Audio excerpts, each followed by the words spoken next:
Today, you guys actually have me down on my knees, but not for what you think. We are going to be unboxing the G&L Placentia Series ASAT Classic Bluesboy. We're going to get started right now.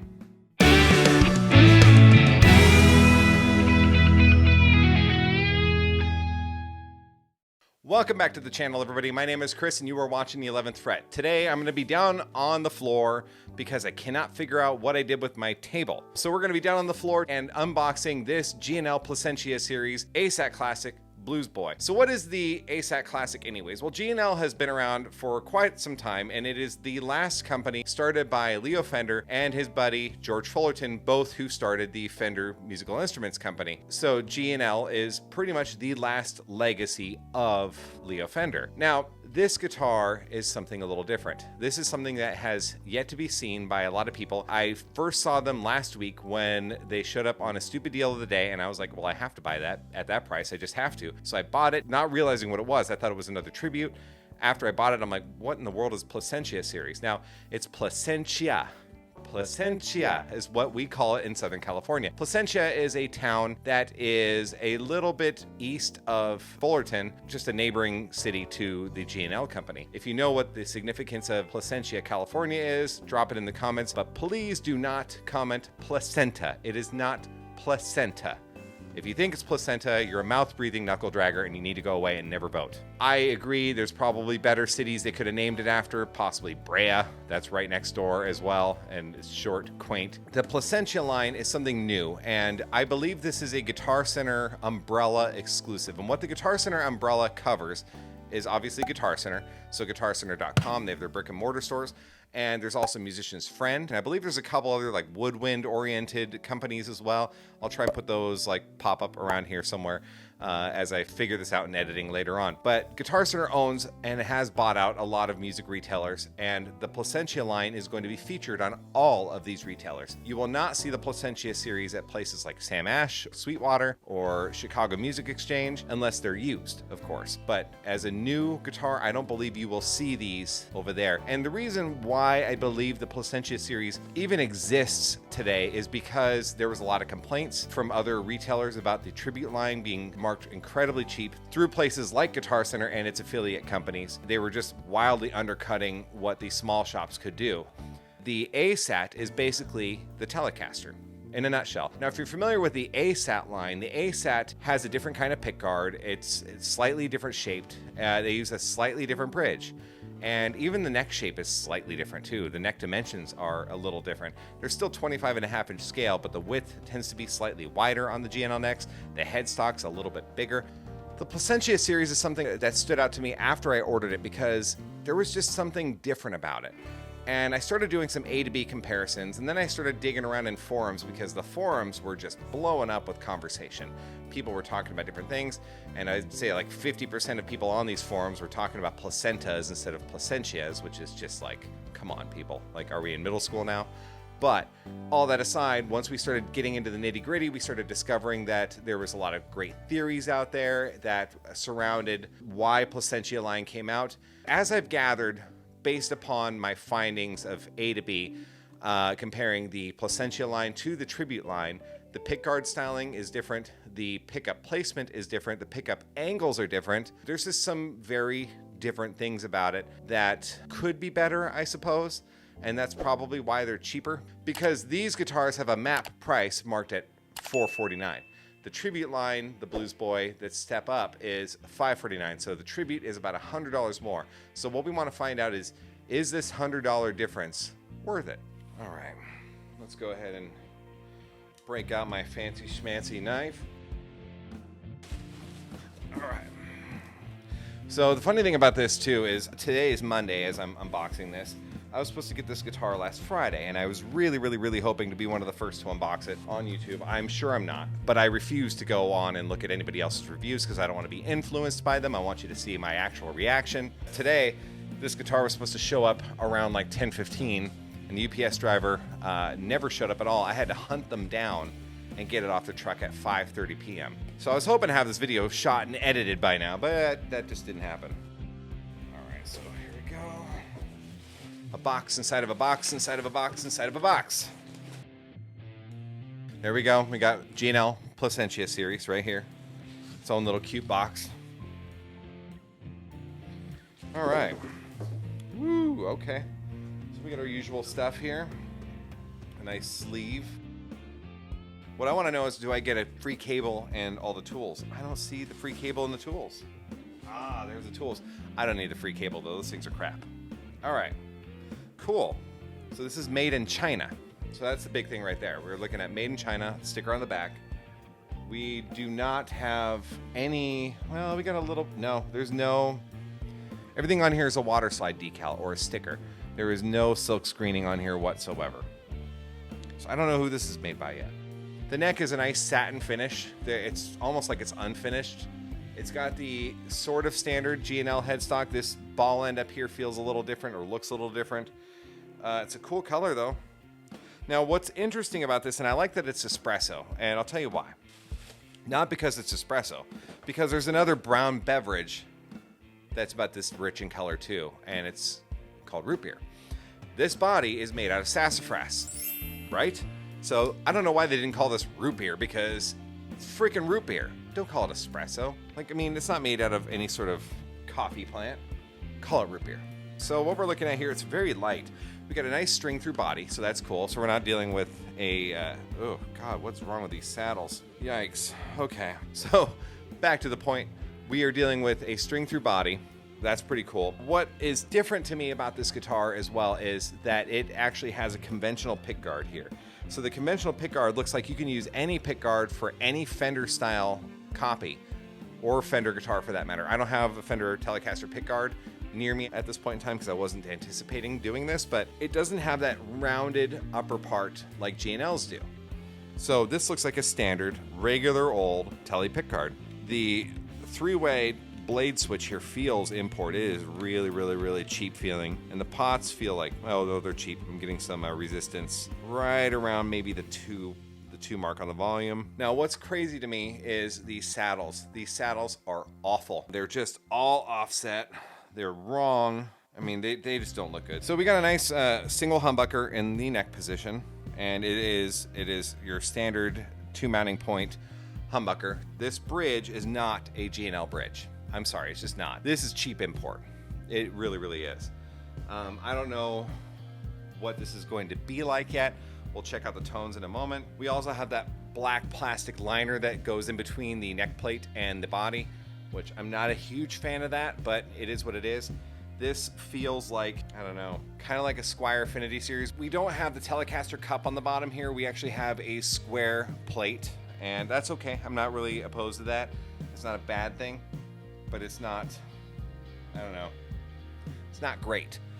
What's really bothering me is how this guitar has a G&L inspection sticker on it right here on the pickguard, and the saddles look like this. The saddles are terrible. This is not something that shifts. The saddles are just in poor placement. They're not even adjusted right. They're all skewed. They're sloped left and right, just teetered all over the place. I mean, there's a G&L inspection sticker here that has a signature on it with a ballpoint pen. I don't know who the signature is, but this is bad. They didn't even look at this. I don't think they looked at it. They signed it, they stuck it on there. Maybe they signed a big old strip of stickers and stuck them on everything, but I don't know who lets a guitar out of the factory looking like this. Now, it has the appearance that it's been intonated. The saddles have your conventional 3+3 sort of stagger. I don't know. I'm actually kind of disappointed, to be honest. This is not a beautiful build. The pluses of this, if I'm correct, is that there's going to be more aftermarket parts available to you should you want to replace anything. Everything on here is kind of appearing to be standard Fender specification.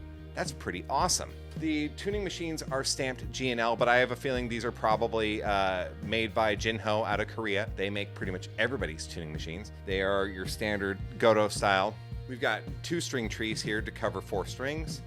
The neck feels like a modern C, but it is unfinished. This thing is gonna need some sealing for sure. It is actually a 2-piece neck, so it has a maple fingerboard over a maple neck. There's no skunk stripes on the back whatsoever. It is your basic standard Telecaster build. So here's the thing.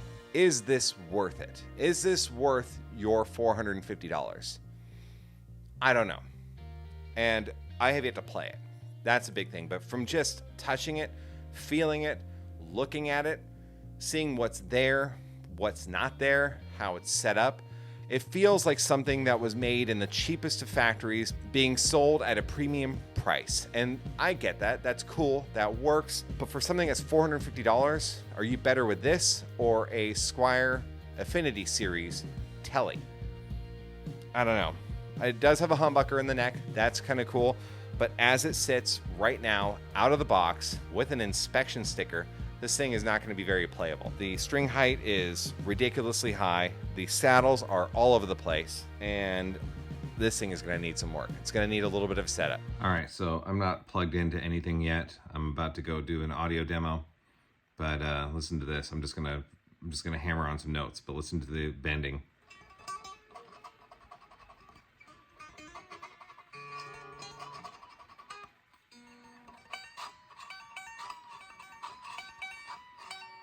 As for frets, we got a lot of fret sprout. A lot of fret sprout. These things are sharp. I'm not really tickled with this at all. And it's really, really disappointing to me because I have G&Ls. I love them. This is a cry for help. Man, this is some crazy high action. This is a bad neck too. So right around the 20th fret, or the 19th fret for that matter, 19th, 20, I've got a big hump right here. And then I've got a bow right around here. So around the like 6th and 7th fret, I've got a dip.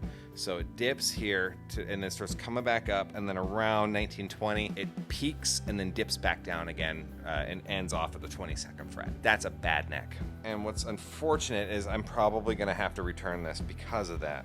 Let's at least check out the pickups, find out what the ratings are on these things, and maybe we can plug it in and hear what it does. So the bridge pickup, I'm getting about 5.71, and that's pretty on par with like a vintage spec broadcaster era pickup. It's all flat pulled. The magnets are flush with the bobbin, and there's no stagger whatsoever. It looks like Alnico. That's what I'm gonna bet it is, at least for now. The neck pickup comes in at 9.21, so that's actually kind of hot for a neck pickup. Usually you might find like a neck pickup, like a PAF spec, is going to be somewhere around like the high 7s. So 7.7, 7.8. I'm not sure if this is a ceramic pickup or if this is Alnico. If I'm being honest, I'm very disappointed in this build. I'm disappointed that this is what G&L releases. I think we owe it to ourselves to take this thing apart though. What do you think?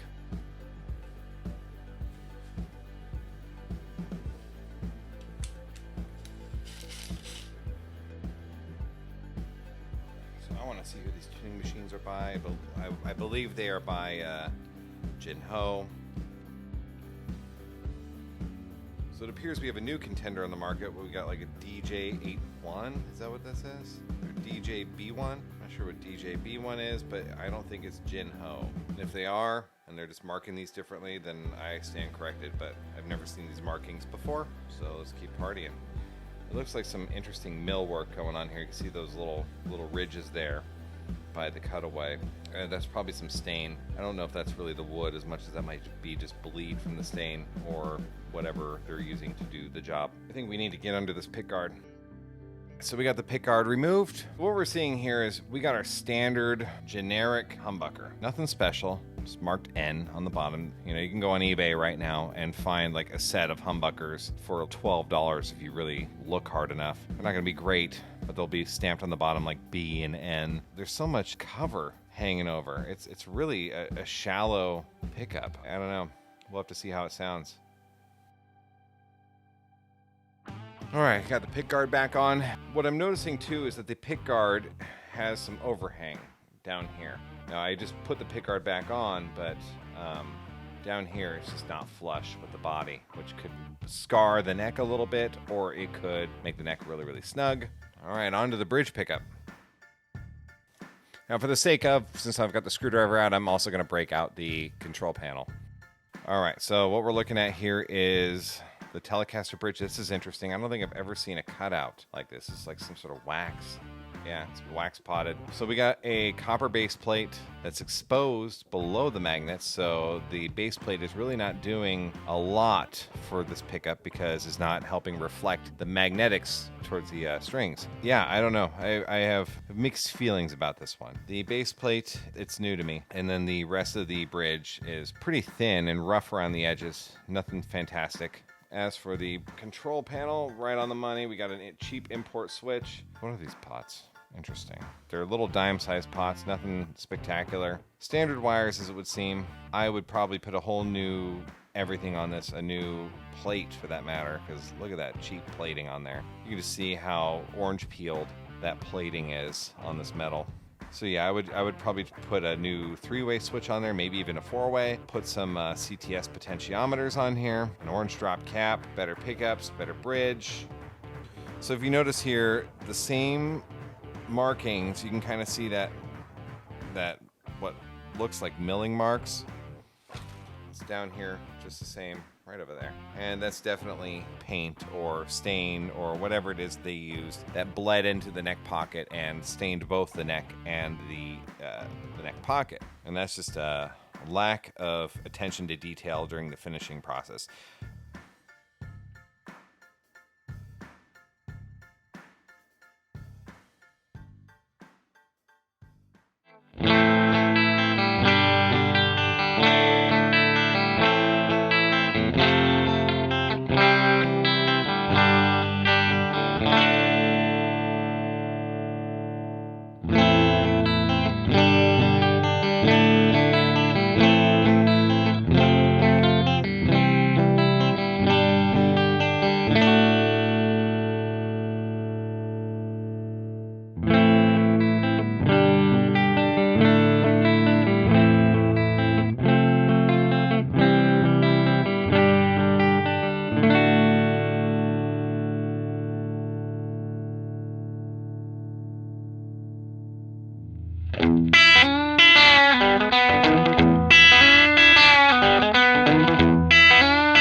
I don't know. Honestly, I have very select words to describe my experience so far with the G&L ASAT Classic.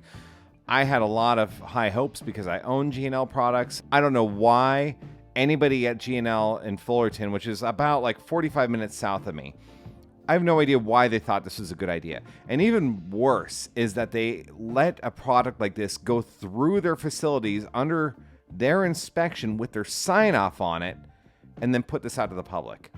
I mean, the frets are completely horrific. They were not even paid much attention to. You just do the most minor string bend and it's going to grind louder than you've ever imagined. From what I've been able to gather so far with just a couple amplifiers, the bridge pickup is very ice picky and the neck pickup is muddy, like the tone's been rolled down. And the two together, they add this little balance. The bridge pickup, you're going to need to roll the tone down just a little bit to make that thing functional. And then that neck pickup has just got to go. I mean, I don't even know who thought that was a good idea. That's a terrible sounding pickup. It's got to get out of there. It's hotter than the bridge pickup, but it sounds just terrible. It sounds like you put a bunch of wet socks in front of your speaker on your guitar amplifier. That's what it sounds like to me. As for the fit and finish, I mean, it's a D- on that one. The finish itself looks okay. I do like that they're using Sassafras on the body.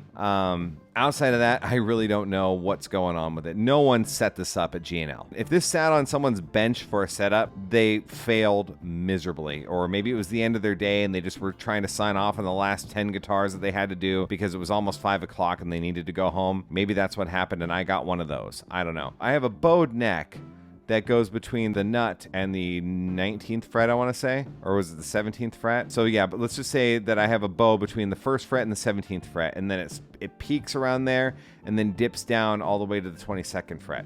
I'm kind of sad because if there's one glimmer of hope that the Placentia line has, is that it can take your standard Telecaster parts. So modding a Placentia should be pretty easy if you have a good neck. I don't have a good neck, so this has got to go back. So all that aside, this guitar was a big bag of hurt at $269 for the stupid deal of the day or the pick of the day from Guitar Center, wherever it is that it might be a deal of the day. Is it worth $270? No, it's not worth $449. It's not even worth $270, and here's why. You're going to replace so many things on this Chinese-made guitar, you might as well have bought a monoprice Indio or a Donner or an IYV. There's so many other options that can come to your door for cheaper. That'll be better, have better electronics, be set up better. I mean, honestly, there's a lot of other options out there that are going to be better than at least what I sampled today. Now, if you have a good experience with your G&L Placentia, let me know in the comments, because I may have just got a bad apple. It's highly possible. But looking at how the saddles came out of the box, that it said it was inspected, I'm just disappointed. But unfortunately, at the end of the day, this guitar is going to need so much work that it's not worth it. I would rather buy a kit guitar and build it myself with better parts. That's all I can say. So it's going to go back. So sorry, G&L, you flunked on this one. I'm sorry. I feel terrible. But then again, we are living in the era of vloggers and YouTubers and everything like that. So you should have known better before you launched a product like this in this condition to the public at this price point. You should have known better. Should have saw this coming. So I'm sorry, but not really sorry. You know, sorry, not sorry. Down in the comments, let me know what your thoughts are. Would you pay $270 for it? I mean, let me know. Is it worth the money? I'm in a different market as a lot of you guys might be, so it might be worth it in your market to splurge $270 on a deal of the day. It might be worth it to pay $440 for something like this on a deal of the day. Thank you guys so much for coming back and joining me. Again, make sure you like, comment, and subscribe. Share this with your friends. Let them know this is going on. And also, stay tuned because we have giveaways coming out. But you got to subscribe to be notified when these giveaways happen. So again, subscribe, hit that little bell to be notified when new videos upload because you don't want to miss out on giveaways. It's going to be fun. I'm excited. You should be excited. Thanks for watching. You've been watching The 11th Fret. My name is Chris. Take it easy, everybody.